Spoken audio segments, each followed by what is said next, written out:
Assalamualaikum warahmatullahi wabarakatuh. Perkenalkan, nama saya Muhammad Ridwan dari Humas 7B. Di sini saya akan menjelaskan jurnal ilmiah metonomi yang disusun oleh Devi Rahmasari Sinambela dan Mangasa Panjaitan dengan judul Pengaruh Strategi Komunikasi Pemasaran terhadap Keputusan Pembelian pada CV Prima Motor Pasir Pangarayan. Ini untuk subpokok pembahasannya, yang pertama bab 1 latar belakang penelitian, bab 2 landasan teori hipotesis, bab 3-nya metodologi penelitian, bab 4 hasil penelitian, dan bab 5-nya kesimpulan.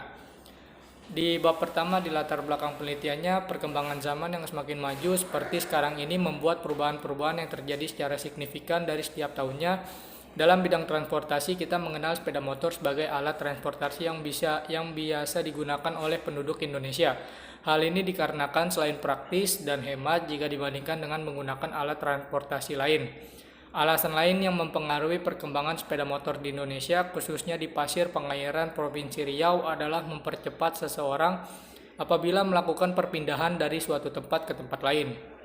Persaingan di dunia bisnis yang semakin ketat menuntut pelaku usaha untuk melakukan strategi komunikasi pemasaran yang jitu agar dapat memenangkan persaingan. Berbagi strategi pemasaran bisnis selalu menjadi konsentrasi para pengusaha.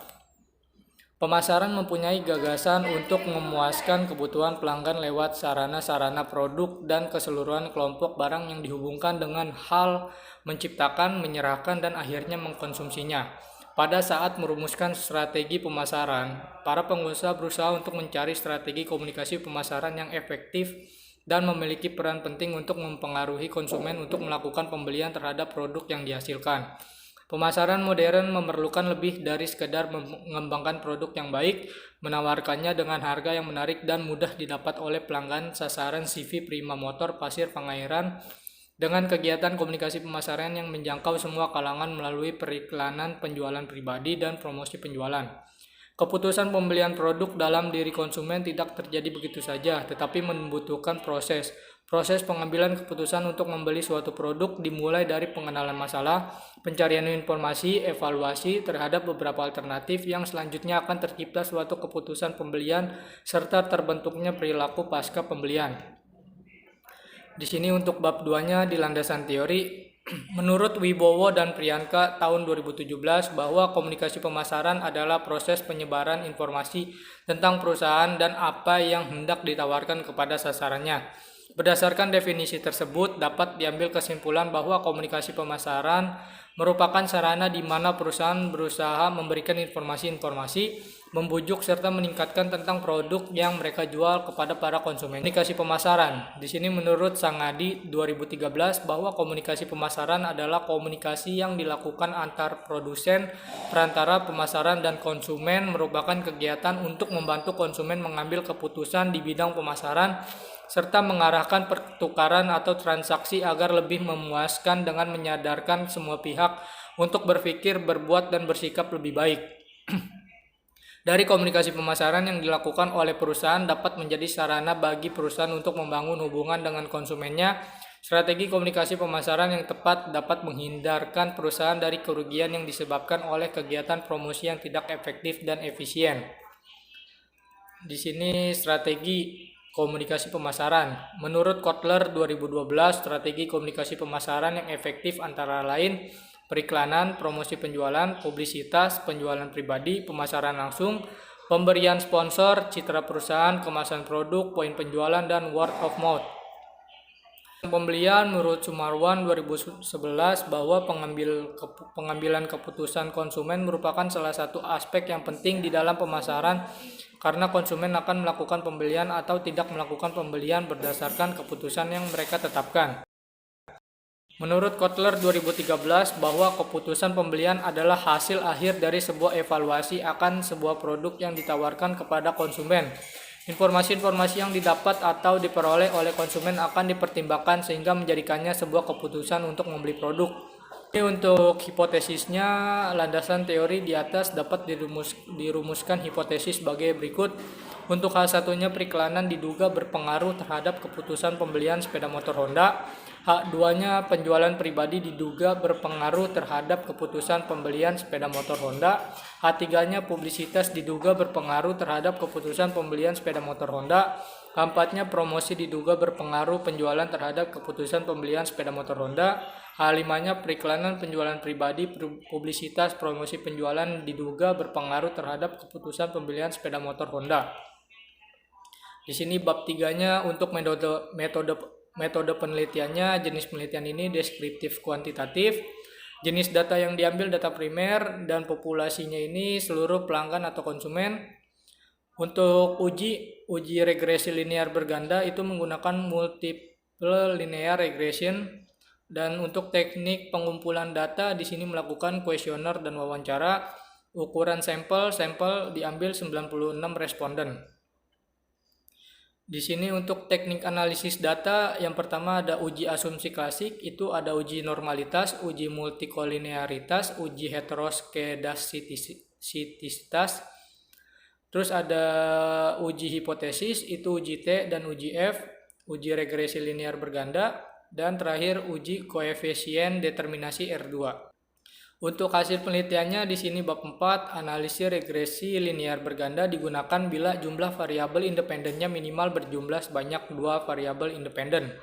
Penggunaan analisis regresi linear berganda dimaksudkan untuk menentukan pengaruh variabel bebas yang biasa disebut dengan X terhadap variabel tak bebas yang biasa disebut dengan Y. Berdasarkan hasil analisis regresi linear berganda diperoleh persamaan regresi linear berganda sebagai berikut. Y sama dengan minus 0,238 ditambah 0,246 X1 ditambah 0,202 X2 ditambah 0,167 X3 dan ditambah 0,4674 itu X4.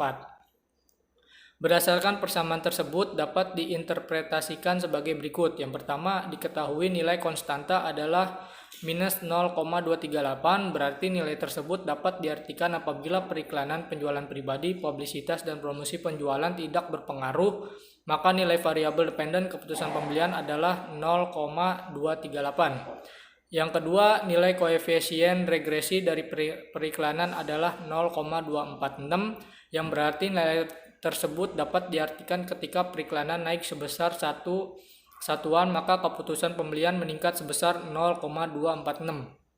Yang ketiga, nilai koefisien regresi dari penjualan pribadi adalah 0,202. Nilai tersebut dapat diartikan ketika penjualan pribadi naik sebesar 1 satuan, maka keputusan pembelian meningkat sebesar 0,202. Yang keempat, nilai koefisien regresi dari publisitas adalah 0,167. Maka nilai tersebut dapat diartikan ketika publisitas naik sebesar 1 satuan, maka keputusan pembelian meningkat sebesar 0,167. Yang terakhir, yang kelima, nilai koefisien regresi dari promosi penjualan adalah 0,467. Nilai tersebut dapat diartikan ketika publisitas naik sebesar 1 satuan, maka keputusan pembelian meningkat sebesar 0,467. Di sini untuk uji hipotesisnya, uji F bertujuan untuk menguji pengaruh variabel bebas secara bersama-sama atau simultan terhadap variabel tak bebas keputusan pembelian. Diketahui nilai F hitung 25,743 lebih besar dari F table 2007 dan nilai SIG adalah 0,000 lebih kecil dari 0,1. Maka periklanan penjualan pribadi, publisitas, promosi penjualan secara bersama-sama atau simultan berpengaruh signifikan terhadap keputusan pembelian. Uji statistik T digunakan untuk mengetahui tingkat signifikansi pengaruh masing-masing variabel independen terhadap variabel dependen. Yang ketiga, diketahui nilai koefisien dari periklanan adalah 0,246 yakni bernilai positif. Hal ini berarti periklanan berpengaruh positif terhadap keputusan pembelian.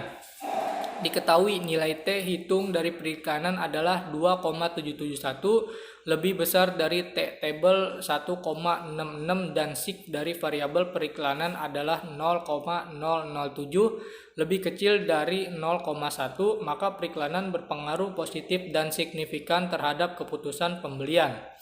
Yang keempat, diketahui nilai koefisien dari penjualan pribadi adalah 0,202 yakni bernilai positif. Hal ini berarti penjualan pribadi berpengaruh positif terhadap keputusan pembelian. Diketahui nilai T hitung dari penjualan pribadi adalah 2,499 lebih besar dari T table 1,66 dan SIK dari variabel penjualan pribadi adalah 0,014 lebih kecil dari 0,1, maka penjualan pribadi berpengaruh positif dan signifikan terhadap keputusan pembelian. Lanjutnya, yang kelima, diketahui nilai koefisien dari publisitas adalah 0,167, yakni bernilai positif. Hal ini berarti publisitas berpengaruh positif terhadap keputusan pembelian. Diketahui nilai T hitung dari publisitas adalah 1,9696 lebih besar dari T table 1,66 dan SIK dari variabel publisitas adalah 0,049 lebih kecil dari 0,1, maka publisitas berpengaruh positif dan signifikan terhadap keputusan pembelian. Yang terakhir, yang keenam, diketahui nilai koefisien dari promosi penjualan adalah 0,467, yakni bernilai positif. Hal ini berarti promosi penjualan berpengaruh positif terhadap keputusan pembelian.